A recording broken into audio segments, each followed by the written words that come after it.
Hey folks, welcome to Catalyst Energies. My name is Dee. Thank you for joining me. I am so grateful that you are here. Aries, welcome to your full moon forecast. We're going to go over the main astrological themes for the next 2 weeks. We have an Aries full moon on Friday, September 29th, 2023, and leading up to our next new moon, which is on October 14th, 2023. It is a new moon in Libra, and surprise, surprise, or maybe not so much of a surprise, it is an annular South Node solar eclipse. So we are on the heels of our next eclipse season. So Aries, there are a couple things about this particular full moon that are really relevant to the next two set of eclipses. So I'm going to draw some attention to that and then get into the main themes and the main transits that are going to be popping up over the next 2 weeks. So just take a moment here to say thank you to my subscribers. I appreciate all of you and your presence so very much. And if you are new here, welcome. Thank you for being here. And of course, if you find any of this content helpful, inspiring, you're learning about astrology from it, I would just humbly ask you to share, to comment, to like this video, and certainly to subscribe to this channel, regardless of where you're watching it, because it does signal to the AI overlords that this content is valuable to spread out to more people. So with all that being said, let's get right into it. In true Aries fashion, let's act without thinking, which is not true. I did some prep for this, and I don't have a lot of strong Aries in my chart, actually, at all. I do have Pluto in Libra, which many people my age do, by the way. So Gen Xer people having Pluto in Libra, especially if you have Pluto in the last decan of Libra, which means the last 10 degrees. Boy, oh boy, I know this isn't the Aries forecast, but if you are one of those people that has Pluto in anywhere from like 16 to 23 degrees Libra, this upcoming eclipse especially is going to be very impactful. So let's get right into it. Aries sun, Aries moon, Aries rising. In particular, we are going to be looking at the Aries rising chart for this forecast, and let's get into it. So Aries, there's a couple of things here that make this full moon especially potent for you, and something that is going to be spread out and stretched out over the next year. So no pressure, but the full moon that is asking the Aries person to really tap into the feeling and the emotional urge to establish yourself as an individual, concrete and stabilized, is not just about this full moon or even the upcoming new moon, but there is such a strong connection to not only this next eclipse cycle, but the following eclipse cycle, the one that will be happening in March, that it's worth drawing your attention to, and to enhance or to just make you aware of how important this full moon is for the Aries person. I mean, for all of us, truly. These themes are relevant to all of us. It's just, it goes straight to the experience of the Aries identified person and who you are, the person you project into the world, the person that you express yourself as. And certainly with an Aries moon person, your emotional and intuitive landscape, how you feel and how you adapt to the world around you, is there's a lot of karmic undercurrents right now with this full moon that it's important to pay attention to. This is going to reverberate. This full moon is going to reverberate not just through the next 2 weeks, but through the next 2 eclipse cycles, which means the next year, right? So no pressure to figure out who you are and why you're here. Not at all. So, but if there's any sign that's up for the task, it's the Mars ruled person, right? The warrior that projects themselves instinctually and spontaneously out into the world, right? Act first, questions later type of thing. So the first thing that I've noticed is that your ruling planet of Mars at the time of this full moon, as you can see, so the sun is in Libra, the moon is in Aries, 6 degrees respectively, and Mars is at 21, 22 degrees Libra. So Mars is the ruling planet of the sign of Aries, okay? It is in the opposite sign, which is Libra. It's at its weakest. It's called its detriment in astrology. So Mars is at its weakest here. It's in, for the Aries rising person in particular, it's in the house of relationship and contractual committed partnership.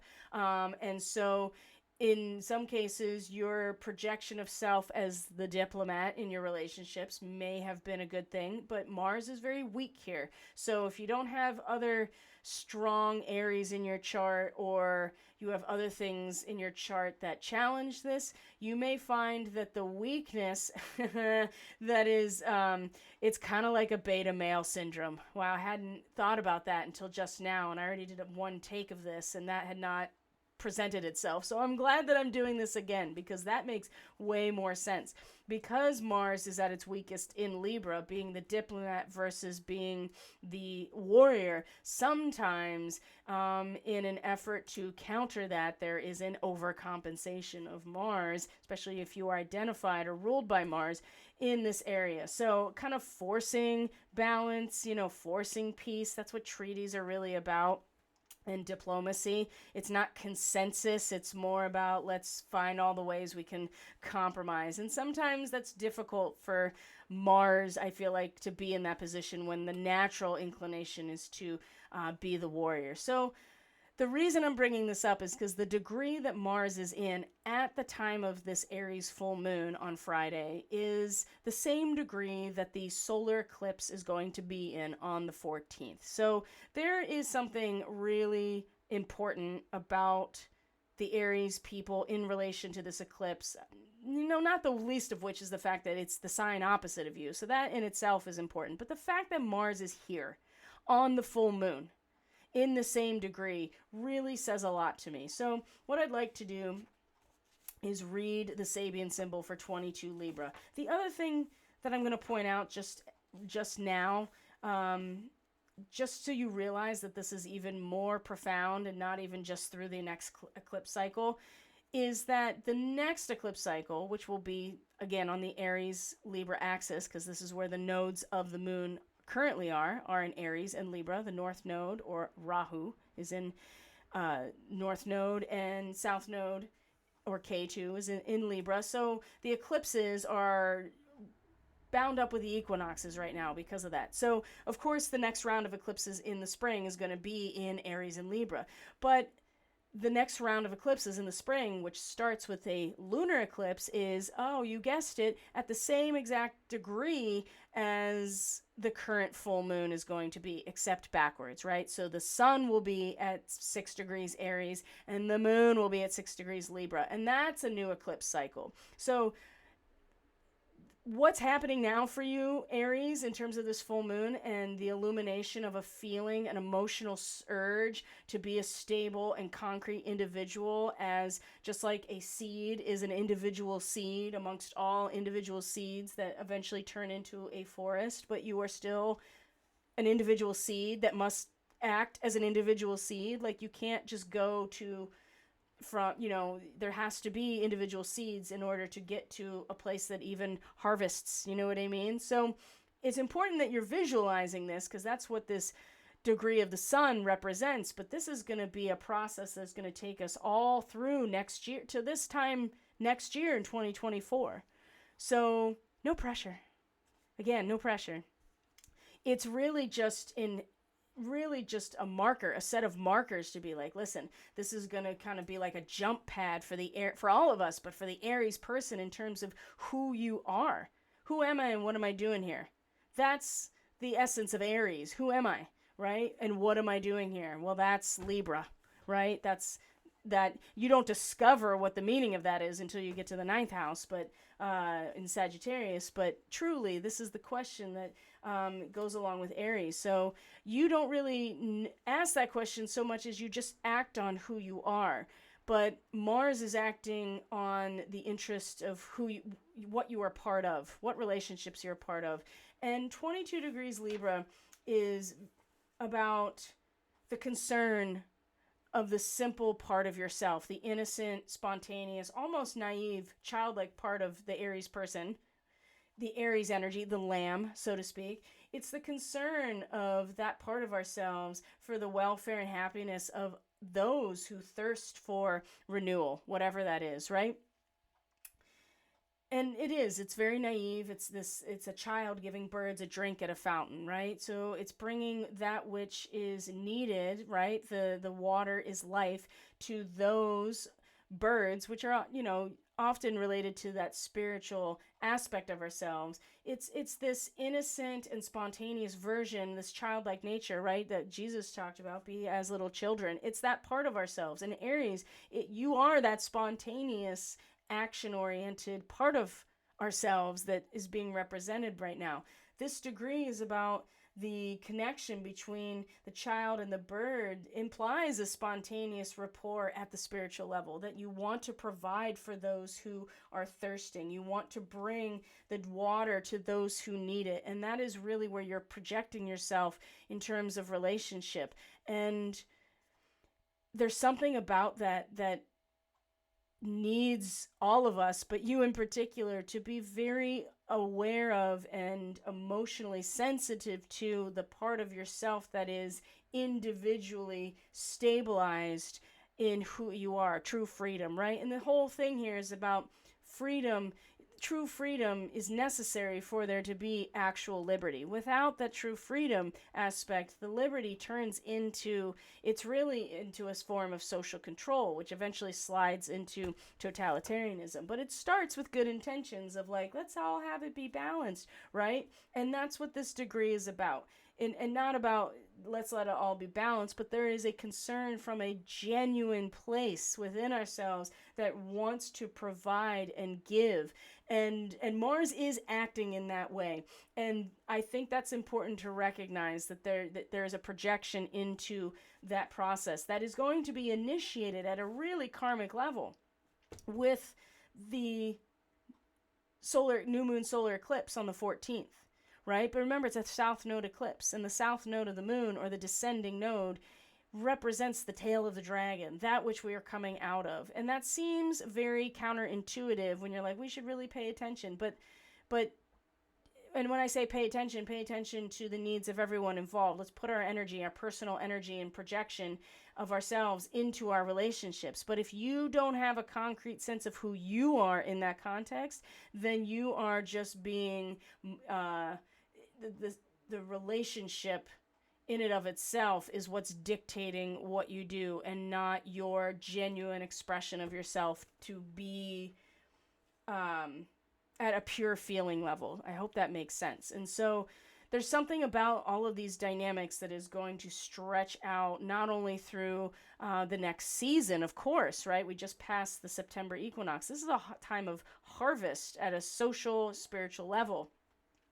But it also is going to touch on themes of the very same nature, about the need to clearly visualize what it is that is your ideal and your dreams, in this case with the full moon, in order to illuminate that emotion and to motivate, in some cases, the emotional drive to find that inner stability, that urge to be an individual and to be free within yourself. This is the sign of where the North Node is, right? The head of the dragon. We're all being pulled in this direction in order to establish real freedom for each of us. Chiron being in the sign, especially if you do have Chiron in Aries, you're having a Chiron return, which means you're coming back to the place Chiron was when the time you were born. The U.S. is having a Chiron return right now.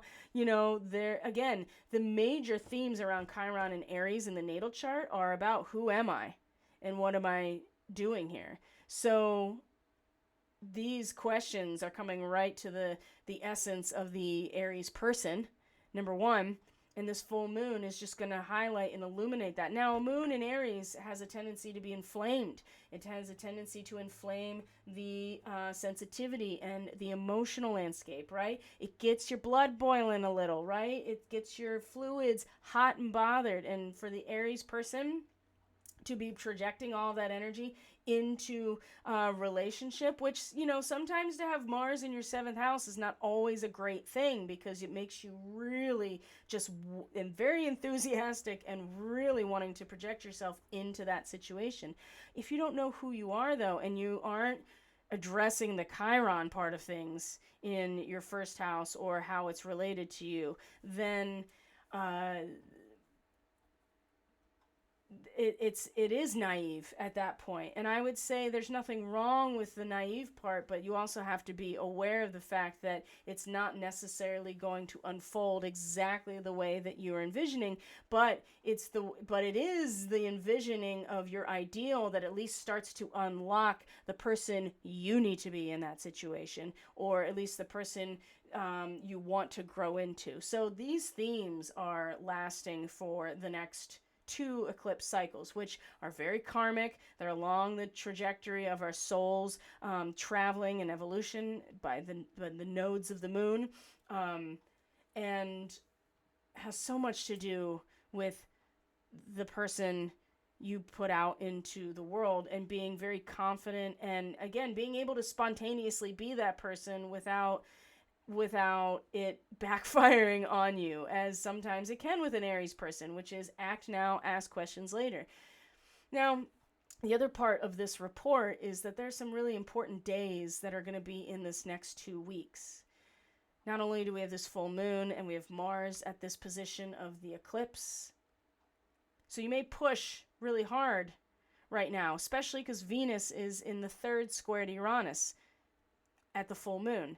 And there's nothing new about this, considering we've already gone through this twice. But now Uranus is retrograde in your second house. I would just say that for the Aries rising person in particular, Venus in your fifth house, I mean, you can really use this dynamic change and resource that you can't really predict with Uranus in your second house. You just know that it's changing things around and stimulating this need to be free.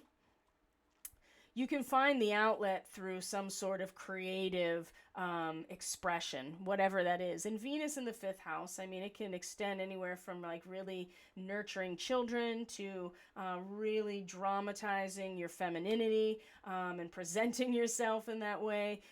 It could really enhance your charisma and the way you attract other people because of the way that you, again, how you project yourself, you present it's performance, right? That's the fifth house, is when we are naturally putting our best foot forward and expressing who we are. It's just with Venus, it'll be through our body, through our charisma, through our sense of value, through our relationships, through our femininity with Venus. And the square will often kind of force the issue because it's the tension and needing to kind of find satisfaction in some sort of stimulating event that will lead you to wanting to act on that. So I would say act on it in a way that is performative, that is something that you've practiced already, something that is already something that maybe does take some skill and you kind of want to show it off a little bit.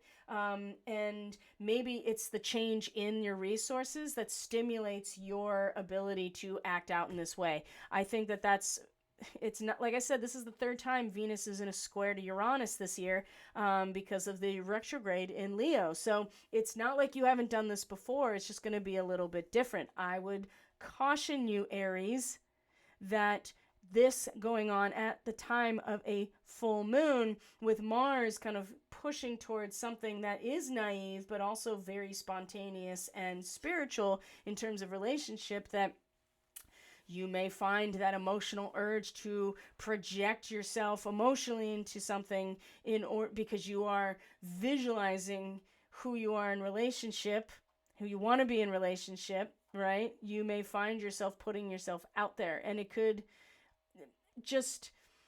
you're not going to suppress this energy necessarily, okay? It's just the urge is going to be too strong. You just have to be aware of how you are actually making the most of this and being realistic about things. So where can we actually find some not tension, maybe some stability after this full moon? Well, I would say just be willing to kind of feel into the full moon, number one, and just know that you may need like a healthier outlet.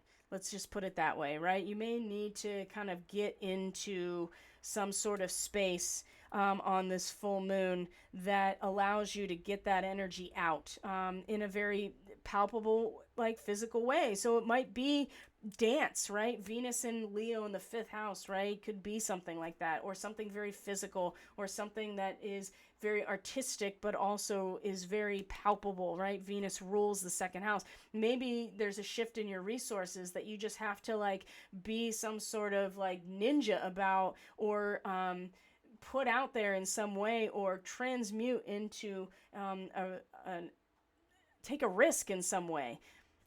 It doesn't have to be, that dramatic, but you don't want to bottle it up necessarily. In fact, I just don't think there is any bottling up. And there's nothing wrong with putting that energy towards something really really giving and very much focused on the health and wellness of those relationships that you are part of, right? So there may be something that you're just like, wow, look at me, I'm like riding the bareback horse in the circus, you know what I mean? But it's something that took a lot of practice and skill and training to get to. And so also too, you may find yourself that this is the perfect opportunity to kind of showcase your skill set or your creative expression or just your voice, right? You know, maybe you've been really working on something and now's the time to put it out there with the full moon, or at least allow that square with Uranus and Venus to, you know, there might be an unexpected urge, or there might be an increased need for freedom and excitement. You definitely don't want to get caught up in having,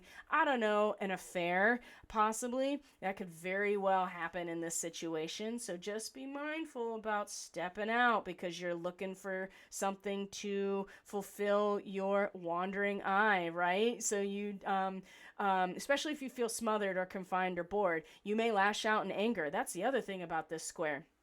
So the more demanding your partner is, the more difficult this is going to be, Aries, especially as an Aries person, okay? So if you try to resist this in any way or and there's only so much you can put yourself into this you cannot force the birds to drink from the fountain, you know what I mean? So no much as you put it out there, you can find yourself getting kind of pissy about it. And I would say that that's most likely going to be the case as the moon moves through your sign through Friday into Saturday, okay? Especially because the moon is going to be opposite Mars on Saturday, increasing that tension, that moodiness, that irritability. And here, let me show it to you on the chart so you can actually see it.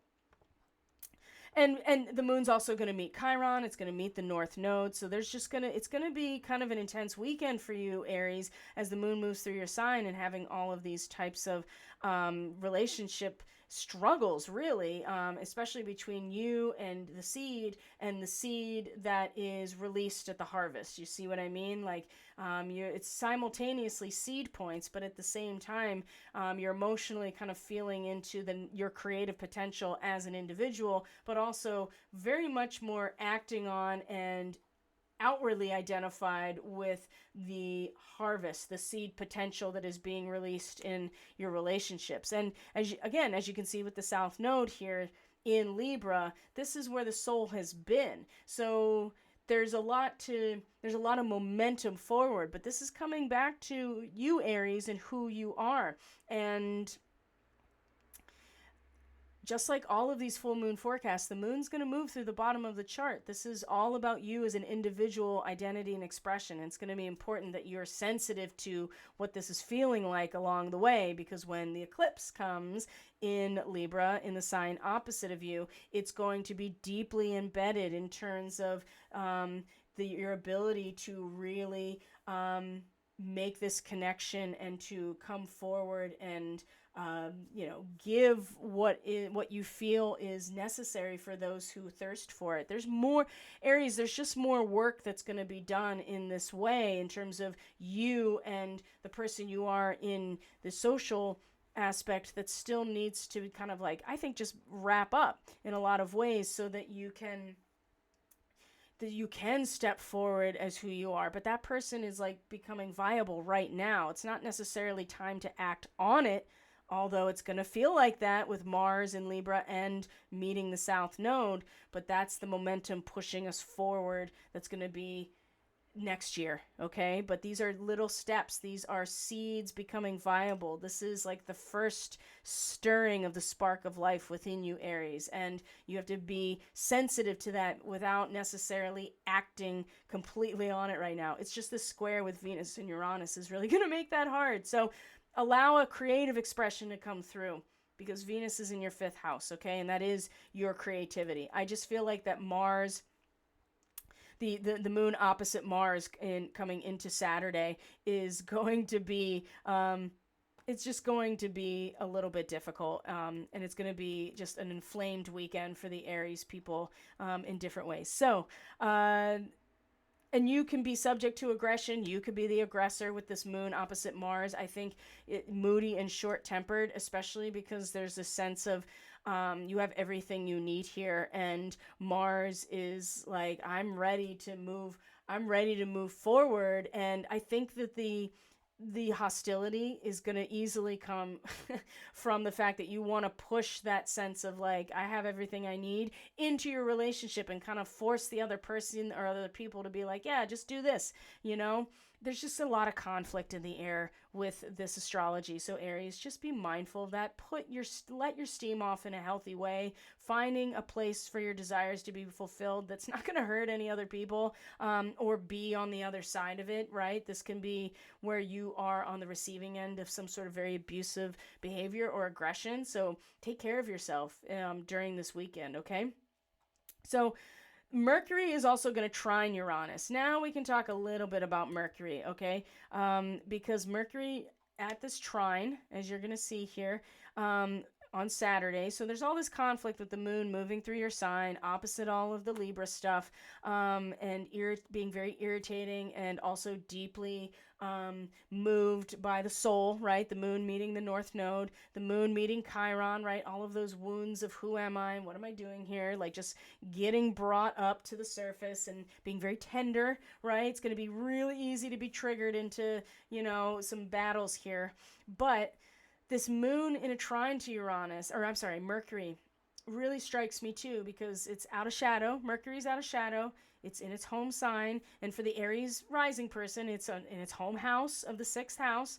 And it's in a trine to Uranus pretty much at the degree of the new moon, right? So the new moon in Virgo, this is pretty much where Mercury exits its shadow and moving into new territory, but still in its home sign, right? Mercury as the hermit in the 6th house.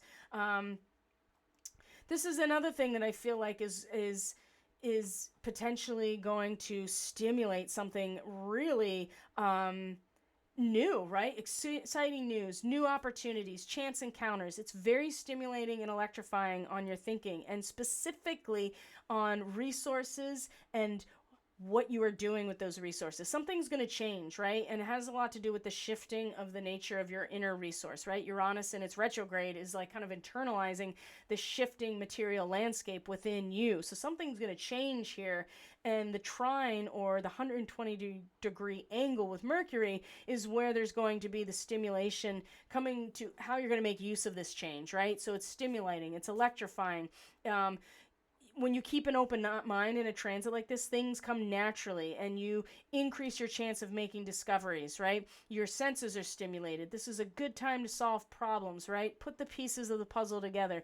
You have an original way of looking at things, which is Uranus in a trine to Mercury. These are the 2 octaves of the mental energy. Mercury being the individual consciousness, and Uranus being the collective or social consciousness, okay? When they're when they're in a trine, they are supporting each other. And it's, again, structure and function, Taurus and Virgo, okay? Being around interesting people is important, because you're going to gain insight through sharing ideas. But Aries, I think this has a lot to do, not with other people, but with you, okay? Yes, Uranus is in your 2nd house, right? The collective consciousness is really operating in terms of the objective world of resource. But Mercury in Virgo is like, yeah, let's crunch those numbers. Let's put those resources together in a whole new pattern, right? Yeah, it's jumbling them up, but I'm able now to put them in place, and with some patience, right? With some resoluteness, with some taming of your vital energies through a process, through through a practice of any type, right? Sixth house is where you get your shit together, which means you just have to do the thing day in and day out with discipline. And Mercury at least has the capacity to apply our intellect and our mind to those works. And this trine with Uranus is like, hey, let's zap you into the collective unconscious for a minute. And while the landscape of materiality is getting jumbled and shifting, and it's like, all right, let's put them in a totally new configuration. It's just going to take some patience, right? You got to be able to have patience to sit down and do the puzzle. But this is going to be really useful as the moon is moving through Aries and just wreaking havoc on your personality and the persona you're projecting and how you feel, especially about yourself, and then comes into a square with Pluto in your 10th house before coming into Taurus. And I think this is going to be, again, it's like you definitely want to prepare yourself and be mature in this situation about who you are, how you feel, how you emotionally project yourself, because a square to Pluto is where shit comes to the surface, right? And that is destructive and compulsive behavior coming out of those things coming to the surface. Deep feelings are exposed. The subconscious is exposed, right? And through the power of exposure, definitely with Pluto retrograde, in your public life, it is going to bring out something in the very essence of who you are and how you feel that is been deeply buried, okay? Now, this could be something that's happening at a societal level that is not personal at all, but it's going to be very personal when it comes to you and how you feel about yourself in relation to this. Power struggles with family and partners that can be very ruthless with a moon square Pluto, right? Controlling these emotions can be really difficult, but getting them out is really important. So there may be jealousy, manipulation. You may be the one that's jealous and manipulating, or you're on the other end of it, right? Whether you are the perpetrator or the victim, the challenge can be turned into an opportunity to transform and evolve. And I think that, you know, even in the possibility that some family secret is revealed, or you have to confront a secret or an embarrassing habit, or just something at the societal level or the public, right? Something's exposed at the public level that is deep and buried, that is going to possibly lead to these feelings that are very destructive and compulsive about yourself. You may find yourself being unnecessarily mean and ruthless because something's coming out. This can eliminate so much. And a positive transformation is huge here. And then you have Mercury in a trine to Uranus when, you know, right before this is happening. It's almost like whatever stimulating or electrifying event, something that chance encounter, yeah, it's going to give you the ability mentally to be like, okay, I'm going to tame my vital energies, even though I know this crap is going to come out emotionally around the same time on Saturday. So just be aware. The moon comes into Taurus. It's in a sextile to Saturn, and this is usually where we have this opportunity to kind of grow up a little bit, right? Where the moon comes in to a sextile with Saturn, you experience a sense of stability and security in your personal life, in your internal landscape. So there's emotional maturity and self-discipline. This weekend is a pretty big deal for you guys. I feel like it's always, the full moon period is always so important as the illumination is settling into the individual's experience of who they are. So having the sextile with Saturn, which has been really crystallizing a lot of fears, I think, subconscious fears for the Aries person, right? You're trying to give like actual physical structure to that which is formless, right? Which is Pisces in the 12th house, okay? So it can be like, I think it's like your own fears are the things that are actually holding you down in terms of your karma. And that is not to say that they aren't real or there isn't something to be worried about, but it is not necessarily something that you can individually do anything about other than worry about it. So Saturn in the 12th will often feel like bondage. It will crystallize your subconscious fears. It will turn something that is symbolic at a subconscious level into something very real. And in Pisces, my gosh, like it really does. The sum of all fears really comes up for the Aries person. But it also gives like kind of this really strong like sense of responsibility and stability in this area too. So there is a caution that is being that we're all being kind of challenged to exercise when it comes to being in relation and being connected to everything else, right? You kind of have to take that Virgo energy of blending, right? That there's duality and there's a blending of duality, but there's definitely a this and a that with Virgo. And without that, you can't really surrender fully to the you can't surrender fully to the transcendent experience of oneness.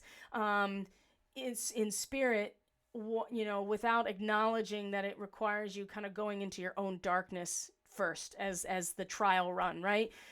Well, and Saturn there is just like, oh gosh, this moon in Taurus, which is exalted in Taurus, by the way, the moon is very familiar with Taurus and likes to be here. There's stability, there's security, there's emotional maturity. You become dependable and patient and responsible, right? It's like you start to realize that in the cosmic storm, there is a power to transform everything in that moment. Just like the lightning bolt is the homeostasis of an unbalanced atmosphere, right? So it kind of brings you into this, like, you know what, it's time to just get into the more serious matters, take care of what needs to be taken care of, and, maybe it's those past situations that are actually stimulating or giving you a sense of the responsibility at a karmic level to bring this awareness into your immediate objective reality, your resources, right? Because the moon in the second house is like you're just a collective your mouthpiece for the collective in a very objective way. You just feel into what is. And when you do that, you have to even feel into the dramatic release of tension or energy. But in this way, it's like Saturn, you can exercise some caution in the 12th house by creating some boundary or some sense of limitation for yourself. You don't have to just put yourself out there. You can be the squirrel hiding from the hunters, right? You have to exercise some caution here. So I think that's going to be really useful when we come into the first. Now, I am going to talk about Mars in a quincunx to Uranus, as you can see here, because Mars is your ruling planet. So again, this whole weekend is really, really intense for the Aries people, and I'm focusing more on it because of how important this time period really is to you guys. So Mars in a quincunx means that there needs to be an adjustment, and Mars is coming into alignment now with the South Node, Arcturus, and Spica. And just to put it simply here is, there's this sense of like heralding the sunrise, right? A response to the life renewal that happens in Libra, and the connection to the harvest, meaning that people are fed, right? That the animals are fed, that the seed is spread, right? There is a harvest. There is the Grim Reaper coming in and, basically taking everything that has come to fruition, right? And that becomes more apparent when we get into Scorpio, and we'll get there, because Mars is going to be in Scorpio by the time we get to this eclipse. So even though Mars is weak now, which causes the overcompensation, oh boy, it's going to go into this overdrive, this hunger, this drive to share, to arouse people to a sense of power and empowerment because of the 8th house, right? The energy that you share with others. Ooh, it's about to get really, really deeply strong and very passionate, very desirous of this space, which is why the 4th and the meeting with the South Node, and even this quincunx, honestly. Again, Uranus is just shifting the inner landscape of resource, and the adjustment is coming because there's something here that even though Mars is just like, yes, there is joy and a sense of reverence for what is to come, and the fact that the sun seems to always rise, right? That there is a transformation out of the destruction, that there is a balance that comes from the harvest. The quincunx here with Uranus, I think, really just relates to the fact that, things are going to shift around, and where does that sense of response and renewal really generate from? Well, it comes from this inherent value to life in and of itself in the process, right? So I think, I don't know how this is going to go, but a Mars-Uranus quincunx seriously is just like, something really rapidly changing, some sort of like outrageous, spontaneous thing that could happen. that is going to be a wild card and will force us to adjust ourselves in that moment. So Aries, just know that, again, the shifting landscape of your resource and materiality is going to probably be the thing that triggers the need for an adjustment in terms of your projection into your relationship, right? So something is going to go that you're not anticipating that is going to force an adjustment. So just add it up to what's going to be happening here Friday into Saturday, and you can see how much of an intense weekend it's really going to be. Now, let's kind of broaden our scope here so we're not here for hours. Right? That's something you should pay me for. And I'm not taking readings right now anyway. So, but this really does help you kind of explore on your own. So the moon's going to come into Gemini, and we should talk about this because the 4th is a very important day, because this is where Mars is going to be meeting the South Node, is on the 4th. It's in conjunction with Arcturus and Spica. Mercury is going to enter Libra. So the day before, on what is it? The Tuesday the 3rd, right? This is important to pay attention to. So there's a little bit of respite from Saturday, Tuesday into Wednesday. I mean, not really, but the moon in Taurus is just going to be like, I just want to Netflix and chill type of thing. I just want to emotionally find stability in the objective material world of value. And honestly, the moon's going to meet Jupiter, it's going to meet Uranus, right? And they're both retrograde. And so there's just going to be this sensitivity to what are your internal resources, basically. And of course, with the moon meeting Uranus, there's always this opportunity to kind of stimulate some sort of, sudden event or subconscious impulsiveness, but also to just flashes of insight, a sense of inner understanding of what is valuable that's going to come about, I think, with the moon in Taurus. So that's going to be... It's going to be kind of one of those moments that you can just take a breath and settle into what is actually here. Now, when we get to the 2nd, into the 3rd, into the 4th, you can already see that things are starting to get, they're already starting to get more busy. Let's put it that way. So Mercury is going to be in opposition to Neptune on the 2nd. So by the time this is coming from Sunday into Monday. Now this opposition often brings a lot of confusion and miscommunication. Okay, so we're talking about the 6th and the 12th house, right? The surrender to the self and surrender to the whole, or surrender to the divine, or surrender to God and the end of the cycle, right? That's Neptune and Pisces. So your perception of reality is often clouded with a Mercury opposite Neptune, and they're both in their home signs. So in some ways, there is clouded perception with this opposition, but if anything, they're both kind of more staunchly in their positions because of their strength in their home territory. Now, Neptune is retrograde, so in my opinion, the background noise is less apparent unless you're being willfully ignorant, right? It's still there, but you see things clearly. You kind of understand that it's background noise for the most part. So you are hearing and seeing the truth in this opposition about, the work you need to do, your own service, your labors, right? Your disciplines, your process, and the dissolution of everything into the one grand design, which is the 12th house and Pisces, right? Coming one with all there is something that Neptune forces us into because it dissolves all of the boundaries. But Mercury is like, yeah, but right now there at least is a boundary between myself and all there is by virtue of being in this avatar. So you're hearing and seeing the truth, but there's also a lot of garbage here, and it's nearly impossible to tell the difference. So as Sunday into Monday, there's going to be a lot of confusion, and it's not exactly the best time to be making important decisions or signing off on anything, and really get the advice of a professional in the field of someone you trust if you have to be making decisions like this. And there's a lot of confusion that personal relationships can be subjected to, but what this really says to me for the Aries person in particular is that it's now more important than ever to have your mind focused on the actual actions themselves, the works and labors, the putting of the pieces of the puzzle together for yourself, as Neptune is going to just amplify the background noise even more, right? This sense of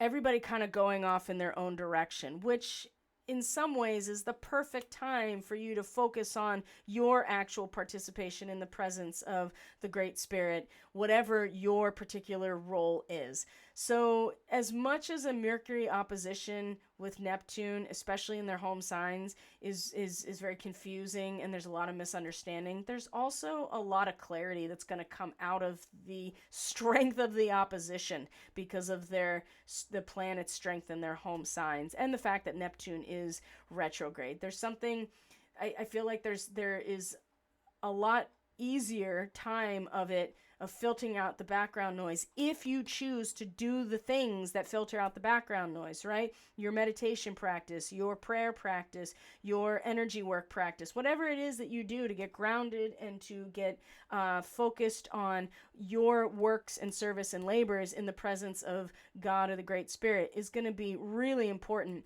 come the 4th, I assure you. So it's good that we're having this transit.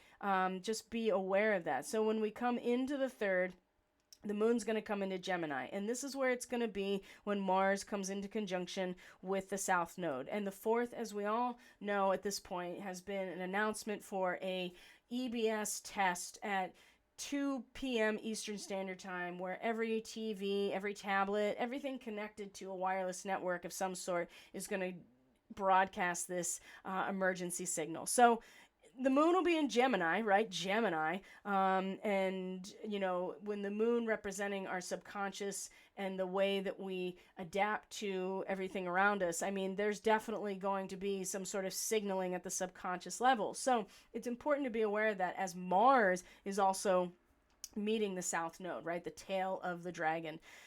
Whew, oh boy. So the first thing that's going to happen here is the moon's going to come into Gemini and it's going to square Saturn almost immediately after coming into Gemini, which is going to be very early on Tuesday morning, the 3rd. So when it does that, so this is many hours ahead. So if we were to go like back here,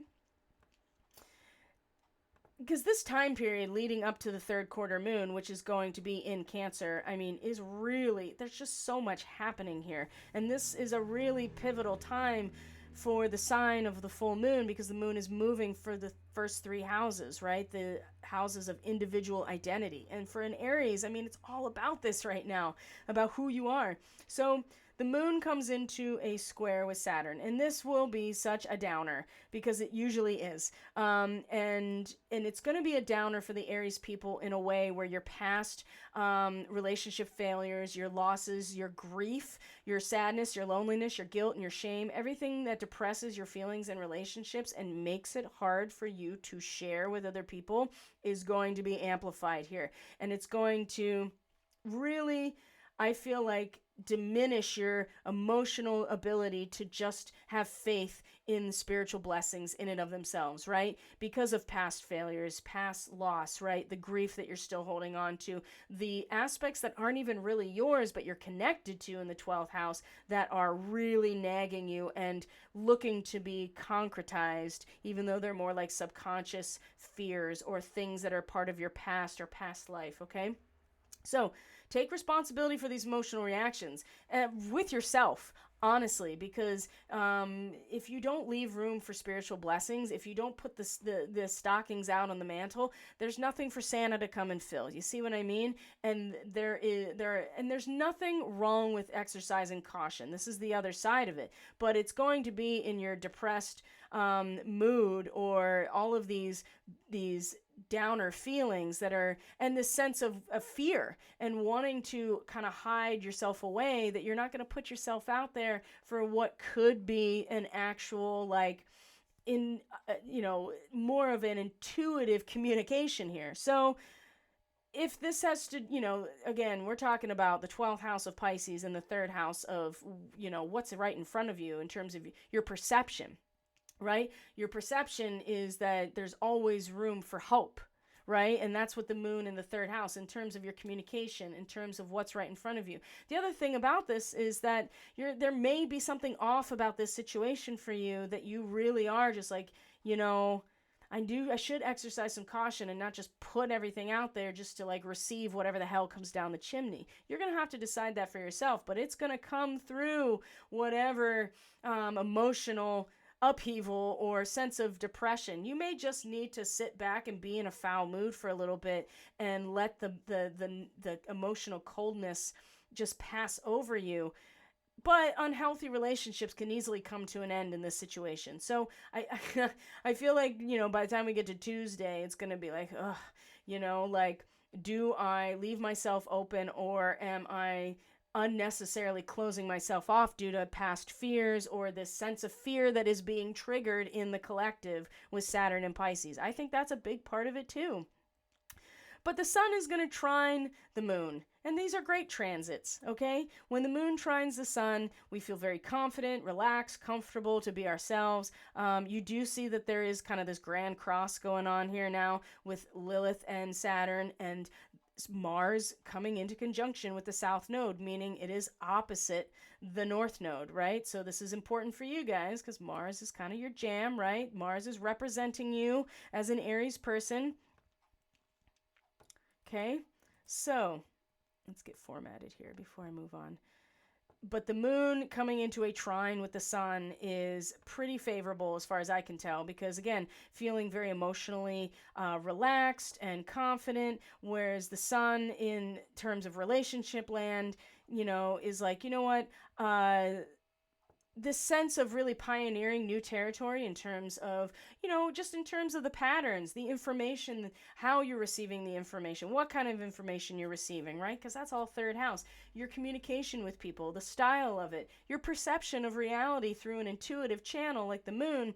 There is this sense of new pioneering territory that you're emotionally picking up on that I think is really going to allow you to express yourself in terms of the social relationship with a sense of like, okay, now I kind of see how I can apply what I've learned from the past to this kind of new situation, because I feel like there will be a new situation that is coming. So this will I feel like it'll assuage some of the fear, right? It'll kind of temper some of the anxiety. We'll feel very confident about what we are picking up on communication-wise and how that translates into our relationships, especially for Aries, right, with the moon in Libra. So I think that's really favorable in terms of the third, and you can see how busy everything is getting. And then you see that Mercury has already come into a trine with Pluto. Now, this is also one of those types of transits where you can be very influential.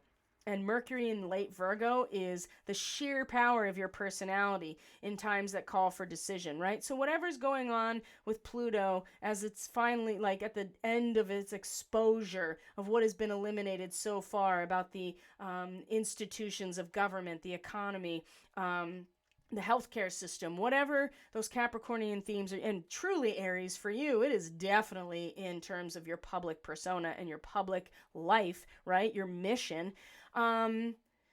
It allow you to, I feel like it's really going to influence you. It's going to influence you and the decisions you make in terms of your own process, your discipline, your works, your labors, right? How you're putting your resources into work.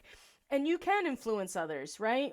But what's more likely is you may be met by someone who deeply affects you in this area, and you put that profound effect into work in terms of your own service or your own process of healing, whatever it is.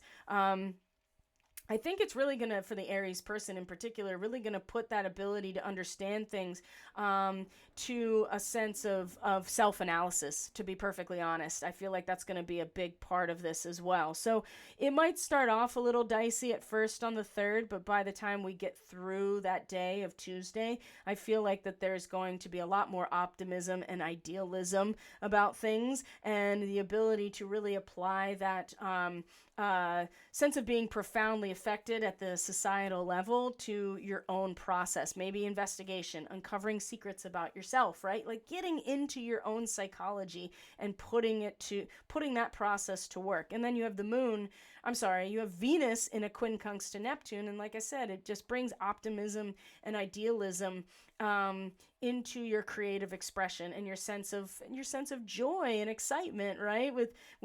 And the revelation of real true worth at a heart level. And it favors a lot of dreaming, right? That's the thing about Venus quincunx Neptune, and daydreaming and thinking about what you most want. I think that's really useful as well during this time, because when we do get to the 4th, the moon will still be in Gemini and Mercury's going to move into Libra. And I don't know what's going to happen. I mean, they're going to do the EBS. Is it going to administer the 3-part pulse that's going to give everyone Marburg? I don't know. I have no idea. I don't think we can have any control over it, even if you do wrap your cell phone in a Faraday bag and throw it in a microwave. I mean, you could just as easily turn it off for those 2 hours. For me, thankfully, I'll be in the middle of giving massages to people on this day, so I won't even have access to any of that stuff, and I will be totally in the zone. So I won't even know if anything happens until well after it happens. So, and I'm actually very thankful for that personally, unless something, I'm sure if it's important, it'll reach me. But Mars meeting the South Node, which is conjunct Arcturus. I feel like that again, the projection of you, Aries, into the momentum of pushing you back into who you are is really a good way to look at this particular transit, right? Because Arcturus and the signature along with Arcturus has a lot to do with a very rounded knowledge of balance and equality and equilibrium. And this comes through a variety of ways, which is usually through either teaching or really deep philosophical discussion, and certainly through the process of understanding quantum mechanics and science and mathematics, how things are truly organized at the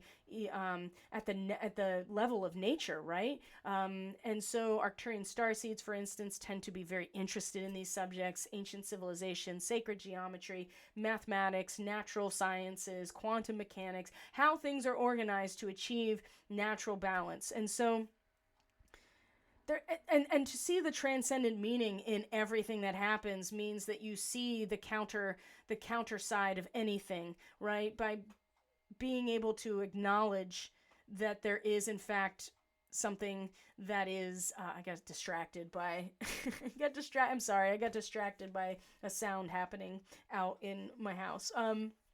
When Mars meets the South Node, as long as you realize that the South Node represents where we're coming out of, and there's a mastery here that you can project yourself through of being able to see the full picture, right? To be able to see the cosmic meaning in every single event in your life. As long as you realize that this is not where we're meant to stay.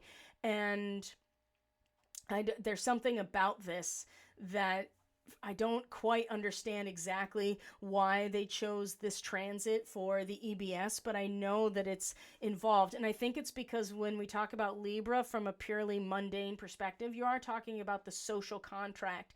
And there's something about giving your power away to the social contract of Libra that really can be very dangerous, right? Because again, liberty without individual freedom is not liberty. It's like a type of dictatorship. And when the EBS, if it does go off on that day, whatever it represents, just be mindful, Aries, that you don't give your power away necessarily, even if you can see the transcendent meaning in the entire event, knowing that it's in the individual freedom and the individual projection of the subjective into the world, which is where the real freedom is. As long as you realize the soul is pulling you in that direction, I feel like it'll be okay. But I feel like there's something very dangerous about this whole process, even with, especially because Arcturus is involved, because there's something, one of the things I've learned about Arcturian starseeds in particular is that, much like Orion starseeds, they hold their opinions really strongly because they just, I think there's this sense that because there's an understanding deeply of the mechanisms of balance at a universal level, that again, Libra without Aries, without the individual, is just like, it's like cloning, really. It's just like a perpetual harvest without the natural, without the seed, right? And so in the cannabis world, which I do have some experience with, that's how you like maintain this perfect crop, is you clone. And coming from seed is a totally different story. So I don't know. There's something about this that's still not sitting right with me, especially with the EBS. And I feel like it has a lot to do with not giving your power away to a system that doesn't acknowledge the necessity of the individual spark of life first, right? So we're going to see, right? We're going to see how this translates. Now, let's kind of broaden our scope here, not to belabor this forecast, and start looking at some of the major transits that are happening from this moment on. The 6th is going to be our third quarter moon, and it's going to be conjunct Sirius directly. And so third quarter moons are when in the lunar cycle we come to a crisis in consciousness. It's an ideological crisis, and all of the idols start to really break down. And this particular oh, I keep getting distracted, guys. It's definitely the Aries energy, I'm pretty sure, just being very, very present right now. So you're going to see that it's going to be, the square is going to be when the moon is conjunct Sirius. So there is Aries, let me tell you what, as you may be, there is, this moment is going to really challenge you in terms of taking a siesta, basically, right? I mean, the sun at 14 degrees Libra is like the need for recuperation, but the moon in your 4th house in Cancer is, I mean, the sensitivity towards where your power really stems from. I mean, it's just going to start breaking everything down, just like just like the harvest itself. It's like cutting everything down to the root system. That's what it feels like. And sometimes, I'm getting a big hit on this one, that imagery in particular. So if you've ever cut a plant down to the soil, and instead of uprooting it, you will find that you've cut the entire being down to the soil, and it looks like nothing is left. And perhaps there is a need to see that situation as like an opportunity to take a rest, to recuperate, to take a noon siesta, right?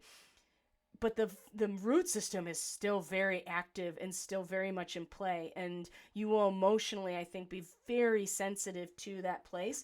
And if it's conjunct Sirius, you're talking about a root system that is infinite, that goes to a place that is like a void, right? It is down to the very essence of who you are and who God is, really, like the divine feminine, down to the very space of in which creation happens, right? It's the womb, and fulfillment and transcending and changeless wisdom. So imagine that you are kind of identified with and really sustained by this taking everything down to the roots, right? And kind of recuperating. There's no growth happening at this point. But what you will find, I think, with this whole process is that once you get into the root system, you start to discover where your power really stems from.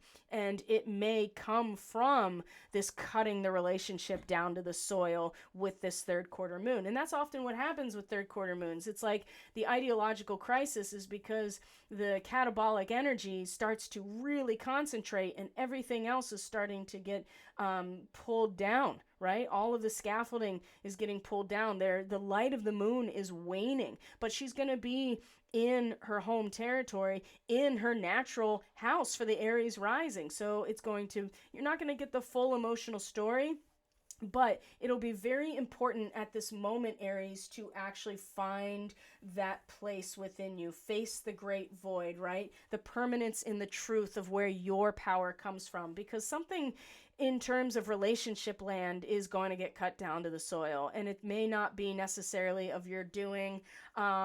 It may be, who knows? But it's okay to allow yourself a break from whatever that is and kind of identify with yourself with that. Identify yourself with that. And perhaps the Mars meeting the South Node is exactly just the motivation, the momentum moving back to yourself that you can see the whole cosmic meaning of, if that makes sense, right? The ability to see the whole picture in one moment of maturity, or in the sight of an autumn leaf, right? That's enough to give someone the whole profound story in that moment. And I think that there is something to be gained and something positive to project yourself into in that moment. You just have to remember that that is the momentum moving you towards yourself, and not something that you should be over-identified with in and of itself, because then you just bypass your responsibility in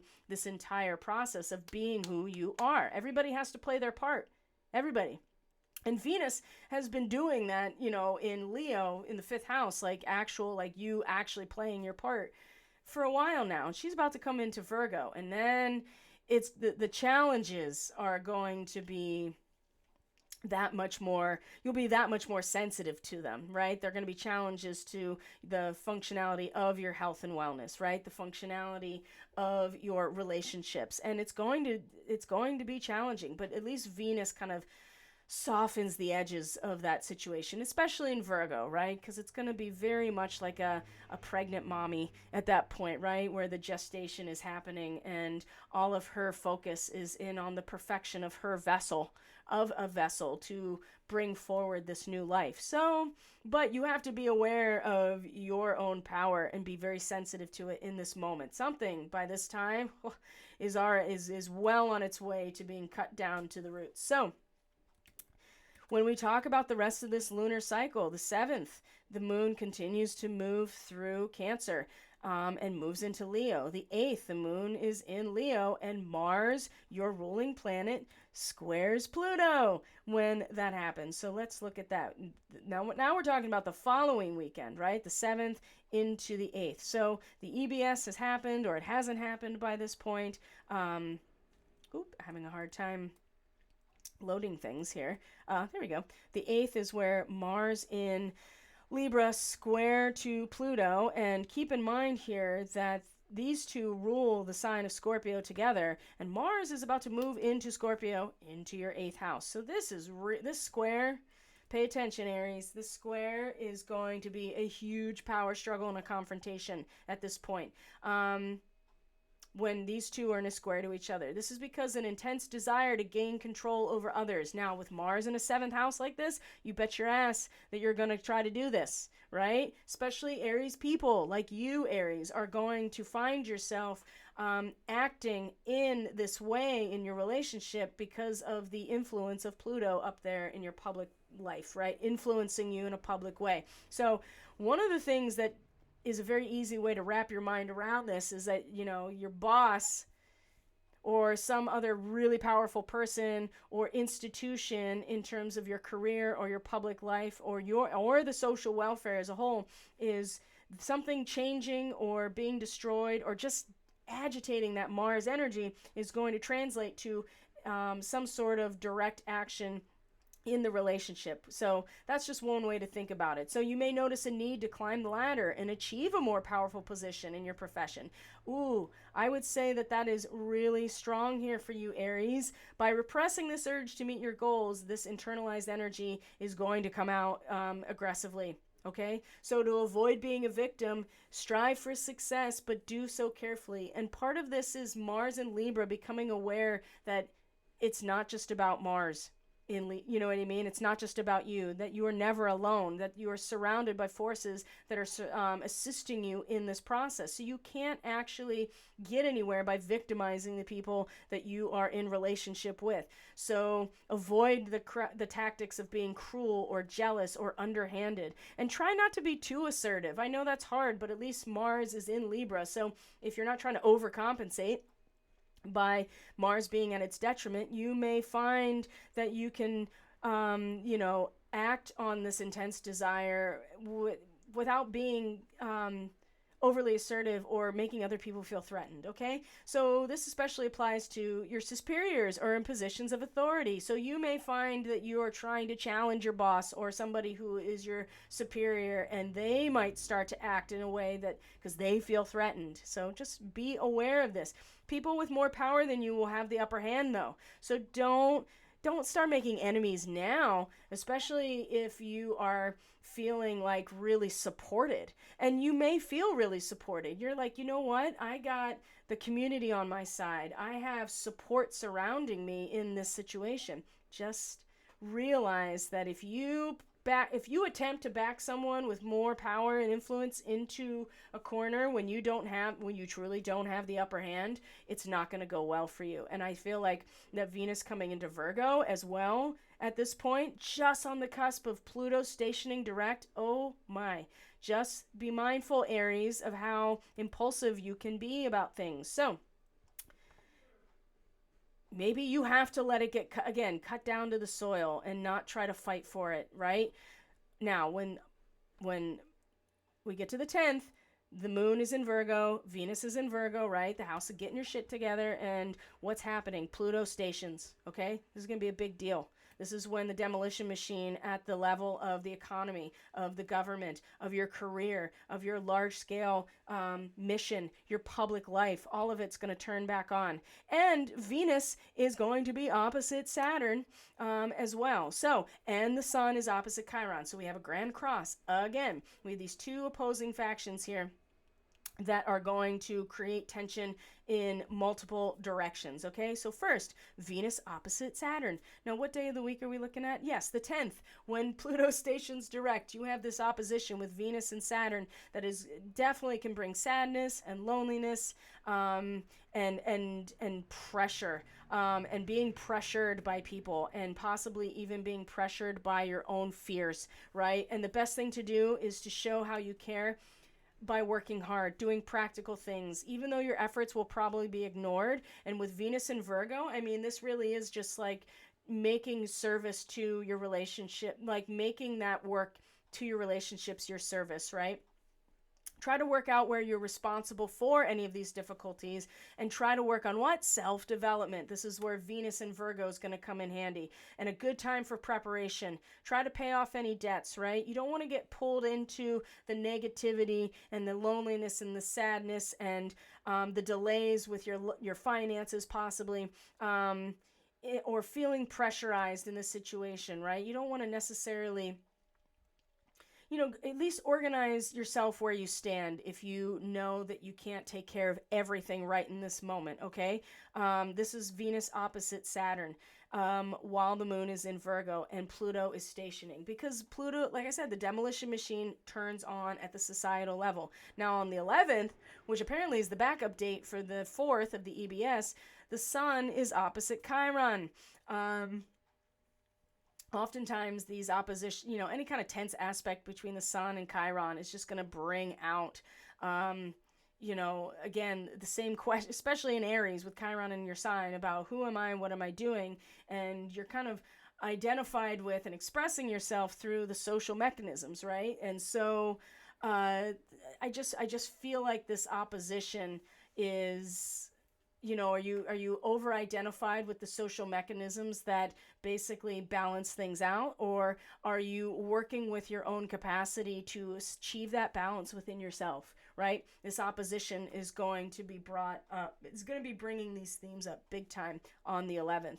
Now, the 12th is when Mars moves into Scorpio and comes into a trine on the 13th.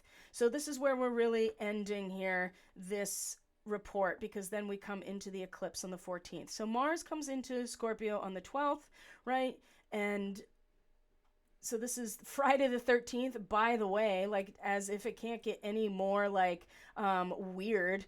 Friday the 13th is in October. Mars moves into Scorpio and immediately comes into a trine with Saturn, right? A water trine with Saturn. So actually, if we go back a little bit, you can see it exact. So, because Saturn is very close now to stationing as well. It's coming into its final position before stationing direct in Pisces. So the fact that there's this trine here with Mars is really important, being that you're a Mars-ruled person. The moon is in its balsamic phase here, and this gives you a lot of strength, ambition, and perseverance to take on the hardest tasks, right? Which is going to have a lot to do with what is down there in your subconscious and how it is plaguing you, right? You will find the most efficient way to get the job done. Mars trine Saturn. Your patience and self-discipline will keep you going without being distracted or discouraged, okay?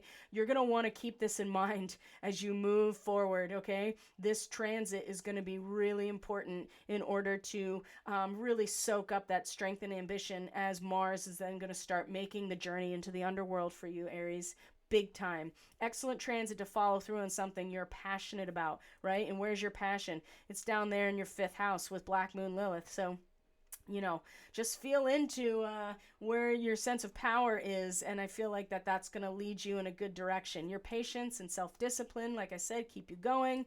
Following through on something you're passionate about, something of value you have desired for some time is enduring with this, right? And your love life can really benefit if we're talking about emotions and your 8th house, which is sexual energy, and Mars being the masculine aspect of that. You know, there's a lot of stamina, there's attractiveness, there's dependability and dedication here because of Saturn, and a sense of, you know, Saturn being like, you know, really the essence of the Pisces energy is how it all comes together, right? And Mars being willing to go into the dark spaces in order to understand the power dynamics that bring it all together, right? And so this is not exactly easy, but this trine is going to be like, you know what, you can do this. You have the ability to go into these spaces and really do the hardest things and complete them on time,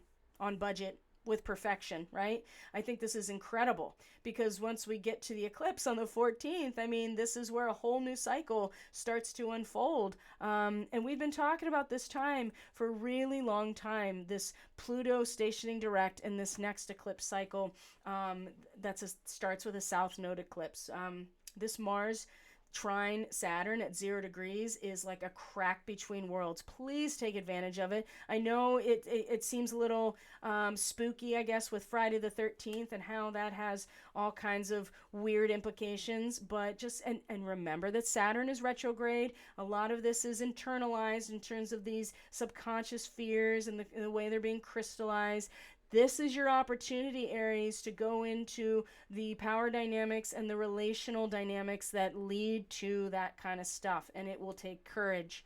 And the good thing is that Mars is your ruling planet, so you just have to put yourself out there and be willing to look at yourself in the mirror and not run away screaming. You know what I mean? So, because you got a whole year of really deep karmic work that's about to happen in order to bring forward that person that you visualized yourself to be at this full moon. So, Aries, that's going to do it for this full moon forecast. As always, thank you so much for being here. I truly appreciate each and every one of you so very much. I would love to offer you a personal reading at this time, but it's just not something that I'm doing right now. But if you are interested in weekly astrology that gets much more detailed into the week by week, access to private Telegram group, access to quarterly presentations. The one that's coming up very, very soon is about the wide body area network, the technology of the IEEE, and bonus for the people who are Catalyst Classroom subscribers, there's also going to be a very solution-oriented component to that presentation. But anyway, if you're interested in being a monthly subscriber, supporting this work on a monthly basis that, you know, basically takes care of my business expenses in order to keep doing this, you may want to consider joining the Starseed Fellowship or the Catalyst Classroom. There's a link in the description box below that'll take you to Subscribestar and give you all the deets about what you get with your subscription. And that's what I have to offer right now. And of course, I'm going to be doing some sort of eclipse forecast if the timing works out. Otherwise, it'll be something that's available definitely on the next report, which will be the new moon in Libra. So Aries, it's still going to be really important for you to know what's going on. So if I don't get an eclipse reading out or forecast, just know that the new moon report is going to really address the eclipse, and that'll give you some insight on what to expect over the next 6 months as well. So Aries, wow. You have some challenging days ahead of you, and weeks, really, and honestly the next year of coming into who you actually are. And thank you for doing that, because you are the representative of this full moon for all of us, how to be spontaneous and follow our instinct and our intuition, and to what it means to truly be free. So thank you for being here. I really appreciate all of you so very much. I'll see you on the next video.